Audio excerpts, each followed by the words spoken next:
Today at Gravity Mining, we're going to introduce how to change the drum drive belts in a nice, easy way. Treve's got the nice service tool. It's a lockout device for locking the drums in their outboard position. It's adjustable. We've got a screw feed on the end of it.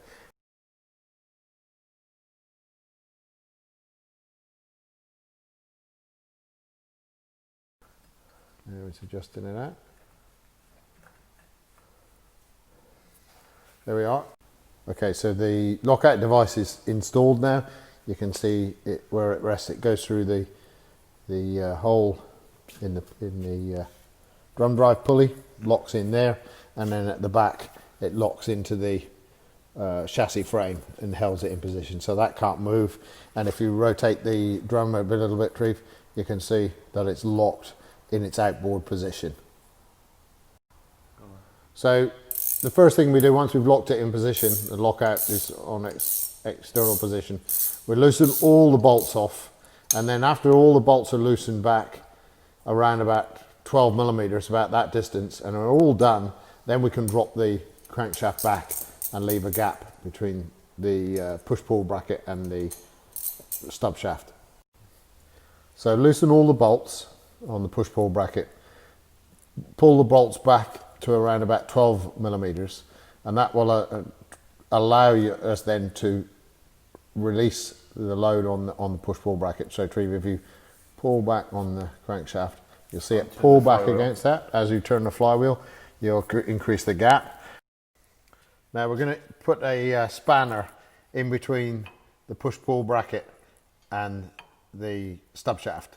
The spanner is around about 11 millimeters thick, and that's approximately the thickness of an SPA belt that we're going to try to pass down between the two castings. Now we use 3 belts on the drum drive, and the reason for this is that so we can run them very loose, and the extra friction caused by the 3 belts allows us to run them loose. And we run them loose because as the shake motion of the drums, the drum actually moves plus or minus 7.5 millimeters, so 15 millimeters altogether. So that's the reason why we run them slack. Now it's a standard belt that we use, a standard SPA belt, SPA 2082, commonly available, should be available where you are, but we're happy to supply it if needed. All right, so with the 2 top bolts loosened off, we can withdraw those now. We've got the spacer in place locking the 2 parts from one another. And we're putting 3 belts through here. Now a lot of people will put 6 belts or 9 belts through when they're going to all this much trouble, so that it's charged and the belts can be wrapped around the chassis for next time, as you'll see.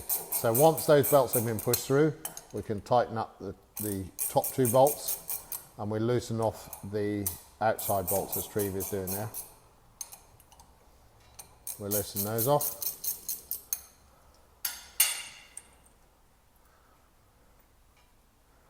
And once they're withdrawn, then we can use another spanner on the top to lock the 2 apart. You pull the bottom one out, drop it down more, then put the next 2 bolts back in. So now we've passed the belt through one of the bottom bolts, and now we're going to do the other one. You can see the other one's withdrawn. Now remember, never remove more than 2 bolts at any one time. That means you've always got 4 bolts holding the push-pull to the stub shaft. With the belts all the way pushed through between the 2 castings, and with all the bolts re-engaged with the push-pull bracket and tightened a little so that they're fully engaged with the threads in the back, now we can rotate the flywheel and withdraw the spacer between the 2. With the spacer removed between the 2 castings, the bolts can now be tightened back up. Once the bolts are all engaged and tightened up and safe, then the tool can be released. and once it's released and slackened off, it can be removed, and then the two castings can be drawn together using the bolts and pulled back together. So once the belts are put through, we like to see 3 new belts put on the drive, on the drum drive in place, and then we pass the other 3 or 6 or 9, then we store them and zip tie them to the chassis itself. Tree's going to show you how typically people put them in place. So they tie them, pull them up back through there, and then zip tie them to the chassis on both sides. Then they're locked in place, out of the way, in a nice neat position, so that they would put another zip tie on the top there.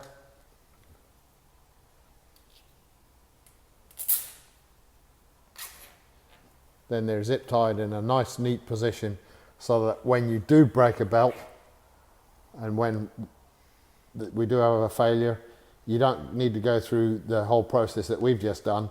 You've already got a stash of belts already in place that can just be used to replace the broken belt. And then there's really one final step, and we'll talk about belt tension in another video. But once everything's back in position, then it's simply a matter of torquing the bolts and making sure they're torqued up. We recommend 83 Newton meters or 61 foot-pounds on these M12 bolts.